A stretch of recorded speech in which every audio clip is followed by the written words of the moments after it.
আমি বাংলাদেশ থেকে এসেছি। আমি আমার প্রচুর পরিমাণে শরীর অ্যালার্জি ছিল, লাল হয়ে যেত চুলকোতে চুলকোতে, এবং আমার শ্বাসে কষ্ট হচ্ছিল। এটা শুরু হয় গত 2022 সালে। তখন আমি বিভিন্ন জায়গায় চিকিৎসা নেই, কিন্তু আমি সুস্থ হই না। আমার এটা যাচ্ছিল না কোনোভাবেই। তো আমি অনেক ডাক্তার দেখিয়েছি।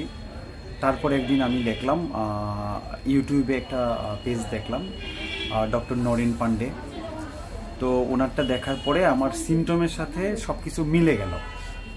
তারপরে আমি আর দেরি না করে ওনার এখানে চলে আসার পরে উনি আমাকে টেস্ট করলো, স্কিন টেস্ট করার পরে আমার যেই জিনিসে অ্যালার্জি আছে ওটা ফাইন্ড আউট হলো। আরও কিছু ট্রিটমেন্ট টেস্ট করলো। এরপর উনি আমাকে ওষুধ দিয়েছে, সাথে আমাকে একটা ভ্যাকসিন দিয়েছিল। যে ভ্যাকসিনটা লম্বা সময় নিয়ে খেতে হয়, তবে একটাই কথা, ধৈর্য সহকারে ওষুধগুলো সেবন করতে হবে। কারণ এই ওষুধ সেবনেই আপনাকে কিন্তু সুস্থ করবে, ডাক্তার কিন্তু সুস্থ করতে পারবে না। আমি ওষুধ সেবন করি, আমার 4 নম্বর ডোজ প্রায় শেষ পর্যায়ে। আমি শেষ হওয়ার আগেই আবার স্যারের কাছে চলে আসছি। উনি এবার আমাকে কিছু দেখে আবার কিছু টেস্ট নিয়ে আবার উনি আমাকে ওষুধ দিয়ে দিল এবং আমাকে একটা বুস্টার ডোজ দিয়ে দিল।